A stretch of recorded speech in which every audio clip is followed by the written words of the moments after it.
ሰላም ከመይ ኣለኹም ዝኸበርኩም ተኸታተልቲ ሆርንስኮፕ ኒውስ ከባቢያዊ ሃገራዊ ዞባውን ዓለማውን ኩነታት ማእኸል ጌራ እዋናውን ሓቃውን ሓበሬታታት ንምቕራብ ብዕሊ ስራሓ ጀሚራ ኣላ። እዋናውን ሓደሽትን ሓበሬታታት ንምርካብ ሸርን ሳብስክራይብን እናገበርኩም ኣባላት ሆርንስኮፕ ኒውስ ኩኑ።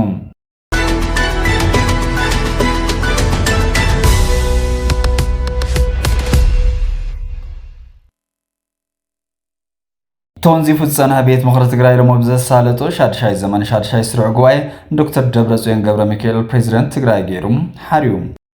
بمسألة سبساب كتوب دهساس إسران شديشن أبي كينيا وزر سدتيناتاتن حتى التعوان الناس صغير كم زلون إيرتراويان مريحنا توصل كم زلون تملكتهم ኢትዮጵያ ካብ ጉዳይ ሱዳን ኢዳን ተዘውፅያ ከቢር ስጉምት ከወሰደ ክትብል ሱዳን አጠንቅቃ ኢትዮጵያ በወገና በመንግስት ሱዳን ንዝቀረበላ ክሲ መሰረት ዘይብሉ ክሲ በመባል ነጽጋቶላ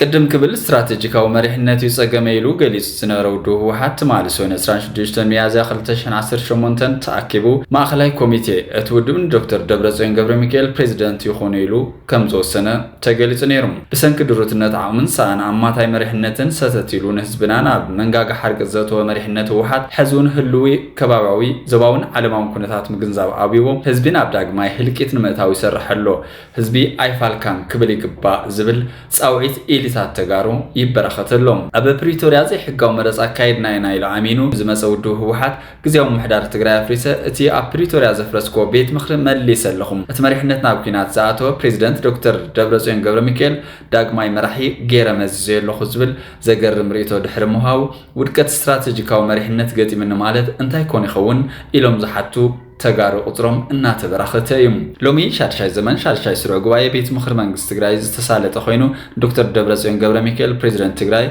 ويزرو كيروز حاغوس عفو قواي نويزرو محرت برهد ما مختل عفو قواي غير ممرازو تجليصلهم ابا مانغو منغست اثيوبيان حزباوي نحارነት تجراين 13 ጥቅምት 2015 ابا بريتوريا نزتبصح سمع سعيوتون زي فتصنح بيت مخر منغست تجراي تسمع منغست اثيوبيا ስለዘፍረሶ ስሩዕ መጀመሪኡ ተገሊጽሎ ምልአት قواي بمرغاصن قواي شادشاي زمان شادشاي سرع قواي بيت مخر منغست تجراي مسارت حق دنبي اسرار حانسنا مغبارن اولات بيت مخري افقواين مختل افقواين ابصراح انت زي هاليوم ببريزيدنت وي مختل بريزيدنت العرواي بيت فردي مريحنت افقواين مختل أفقواين كمرصو بزدنك مسارات بمريحنة بريزيدنت العلواي بيت فرد تجراي أفقواي تمارسن على محلات دحر مفصام مسارات السرارحات بيت مخرم خطل أفقواي تمارسن على محلات كم زفصام أي تجلس زلهم أفقواي دحر مسيام أجنداتها تتعلث بملء دمس زدقات بيت مخري نزحلف 3 عامات تونزي في السنة بيت مخري منغست تجراي سرحون خجمر بصغر موشنز تي بخلت دمس تعقو بابزح دمس صديقيهم كسلون بأبو منبر حزباوي يعني حرنة تجراي دكتور دبرزوين قبر ميكيل نزغربت صبصاب فصاصما سلام بريتوريان هلو خناتاتن سمعوا بمزتاي نتصبصاب بمل دمص اصديقهم مسرت بيت مخرزات دقوم اجنداتات رصا بريزيدنت استخايدو خوينم دكتور دبرزوين قبر ميكيل بحاده تقاوم سلسته دمص تاقو بابزح دمصي بريزيدنت منغست تجراي غير بمشام قال محلا فصيملهم كابز بموصل بريزيدنت دكتور دبرزوين قبر ميكيل كساب قصال غواي ابيت مخرفصام سرح سد المتراي بمغبار سرحهم الناس رح خصنحو نزغرو سن حساب بحاده تقاومو بحاده دمص تاقو بابز حدمسي أصدقولهم أبا موداتا شادشاي زمان شادشاي سرع قواي بيت مخر منغست تجراي نافو قواي ويزر كيروس حاغوس من دوام التحاور كوميتي بيت مخر منغست تجراي بمتعراي سرحنا خزان حاو كلنا بمهاب قوايو زازم اللوم إذا خنا السعبوز سفلالي رويتات زوهاب سر خوينو هو حد خبطر خلتشن 10 شمونتنا متمرت جميرو لبريتوريا فريسيلو بقلت مواجب غطامس منغست فيدرال زقوان صدي يخون منغست فيدرال انت عينت قبر ملسيهب زبلو زي تملسو حتتات بلا حزب تجراي رعد 5 فتريوم زقلت زلهم تمالي أبا سمايات مقالة دمس الدرون يسمع 5 نغرة في الفلاتنا كاب مقالة زقلت سخينهم لو مدما خباب ساعة 4 فرقان كتري أب سمايات مقالة نفاريت ميك كتزاور ترأيهم إذا ما دحر مفرام وعلسم معنات بريتوريا أب سمايات كتما مقالة نفلا ماوان من قصقاس وتهدراو نفاريت ترأي اللوم وأنتا كابي كم زتل على الزاقد حبريت هزي ترخب اللازانة فريد أبتي أبا كبير سقاين مكران زلو حبر السبب سفيح مدنقاز كم استفترأي تقليس زلو كرموارح أب كبابتا تحفرهم استفت ምድብዳብ ድሮን ሓዊሱ ወታደራዊ ምንቅስቃስ ተራይ እኳ እንተነበረ ቁልዕ መብርህ እውን ኣይተውሃወሉን ብዛዕባ እዚ ሎም ዝተራየ ምንቅስቃስ ነፋሪት እውን ካብ መንግስቲ ፌደራል ይኹን ካብ ግዝያዊ ምሕዳር ትግራይ ዝተውሃወ ሓበሬታ የለን ሎሚ ኣብ መቐለ ዝተራየ ኩነታት ኣብ መንጎ መንግስቲ ፌደራል ግዝያዊ ምሕዳር ትግራይን ህዝባዊ ወያነ ሓርነት ትግራይን ዘሎ ርክብ ደመና ኩናት የንፀላልዎ ከም ዘሎ ዘመላኽት እዩ ዝብሉ ርእቶታት እናቐረበ እዮም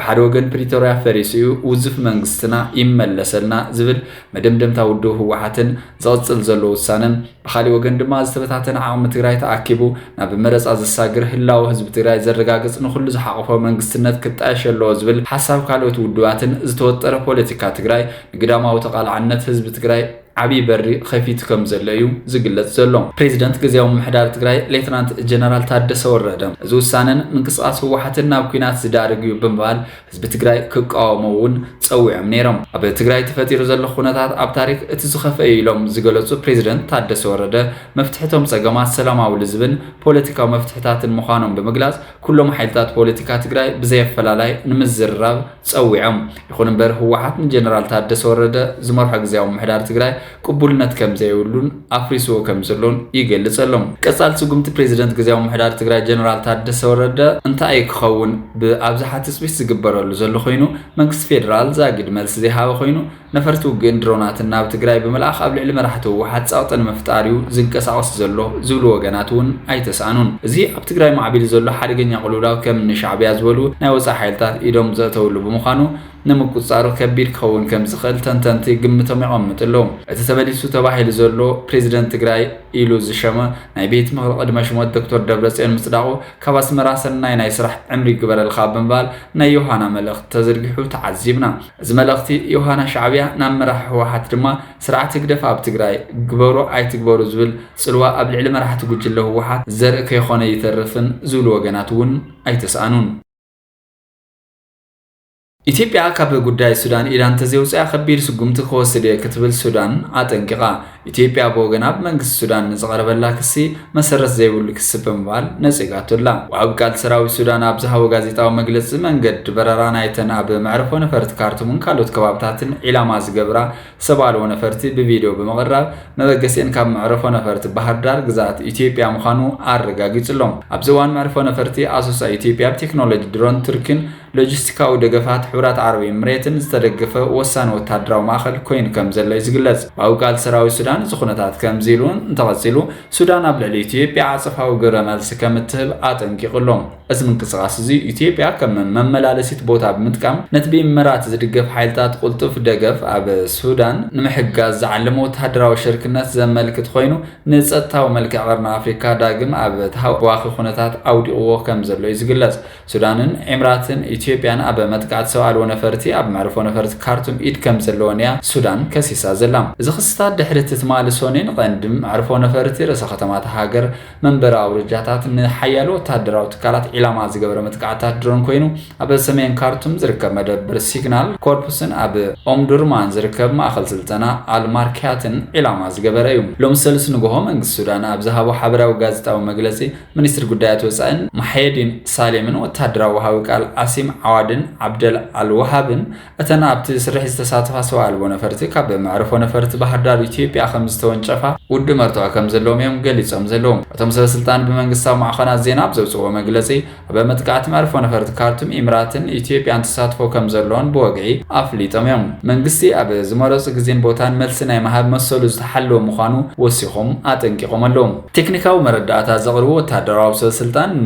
ንብረት ኤምራት ምዃና ዝተፈልጠት ተኸታታሊ ቁፅሪ S88 ዘለዋ ሰብኣልዎ ነፋሪት ካብ ኢትዮጵያ ናብ ክፍለ ኣየር ሱዳን ክትኣቱ ከላ ክትትል ከም ዝተገብረላ እውን ገሊፆም ኣለዉ ብመሰረት ወታደራዊ ሓይሊ እዛ ፍሊት ነፋሪት ኣብ ወርሒ መጋቢት ኣብ ከባቢ ኤል ኦቦይድ ቅድሚ ምዕጋታ ምውዳቓን ኣብ መላእ ዞባታት ብሉ ናይል ኮርዶፋን ኣብ ዝተኻየደ መጥቃዕቲ ተሳቲፋ ምንባራን ይግለጽ ኣሎም እቲ ወታደራዊ ወሃቢ ቃል ብተወሳኺ ካብ ሓደ መሳለጥያ ኢትዮጵያ ዝተበገሰት ፍሊት ሰብኣልዎ ነፋሪት ብሓደ ጉንቦት ክፍለ ኣየር ብምጥሓስ ንመዕረፎ ነፈርቲ ርእሰ ከተማ ኢላማ ብምግባር ከሲሱሎም ሰበስልጣን ሱዳን እቲ ኣብ ኣዲስ ኣበባ ዝርከብ ኣምባሳደሮም ድሕሪ ፍጻመ ንምምኻር ፀዊዖም መንግስቲ ኢትዮጵያ ቀዲሙ ኣብ ወርሒ መጋቢት ኣብ ዘካየዶ ዲፕሎማስያዊ ጻውዒት ናይ ሓሶት ኣባህላ ክብል ብምግላጽ ተመሳሳሊ ክስታት ነጽጎ ነይሩ። ሚኒስትር ጉዳያት ወጻኢ ሳሌም ሱዳን ንሉዓላውነት ሃገራዊ ድሕነት ካብ ቀጻሊ ወራር ኣየር ምክልኻል ቀጥታዊ ወተሃደራዊ ምግጣም ሓዊሱ ንኹሉ ኩነታት ድልውቲ ምዃና ኣጠንቂቕሎም። ኢትዮጵያ ኣብ ጉዳይ ሱዳን ትፍጽሞ ዘላ ኢዳታውነት ጠጠው እንተዘየቢላ ከቢድ ዋጋ ከም ዘኽፍላን ሕነ ከም ትፈድን ሱዳን ተሓንያላ። ኢትዮጵያ ድማ ክልቲኦም ተዋጋእቲ ሱዳን ጉዳዮም ብዘተኸፈትሑ ፀዊዓ።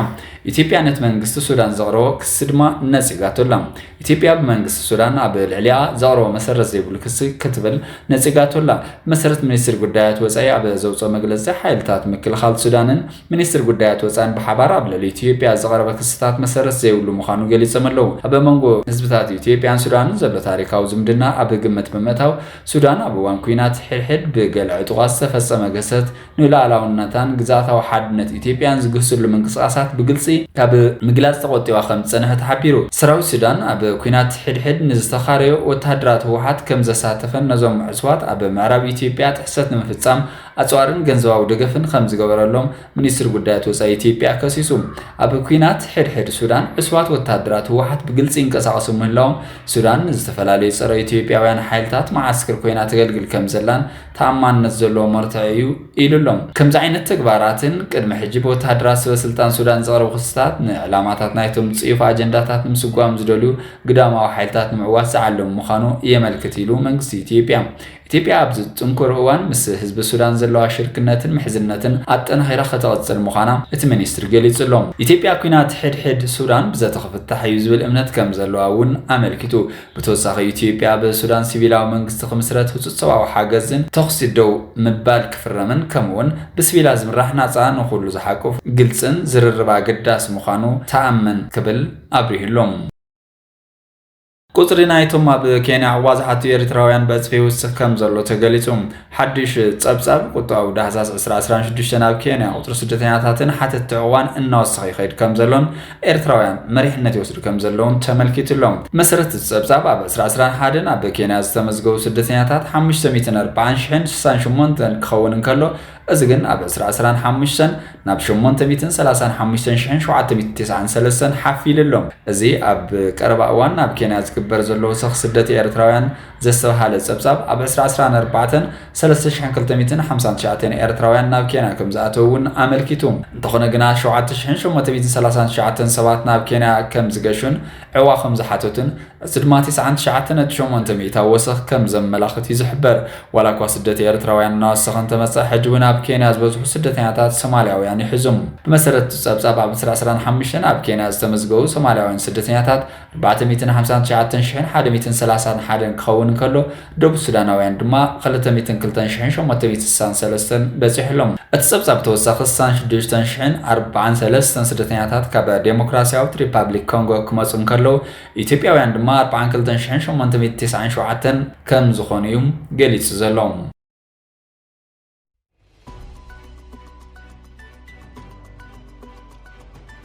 ዜናታት ሆርንስኮፕ ኒውስ ሰሚዕኹም ዝኸበርኩም ተኸታተልትና እዋናውን ሓድሽትን ሓበሬታታት ንምርካብ ሕዝውን ሸርን ሳብስክራይብን እናገበርኩም ኣባላት ሆርንስኮፕ ኒውስ ሁኑ። ሰላም።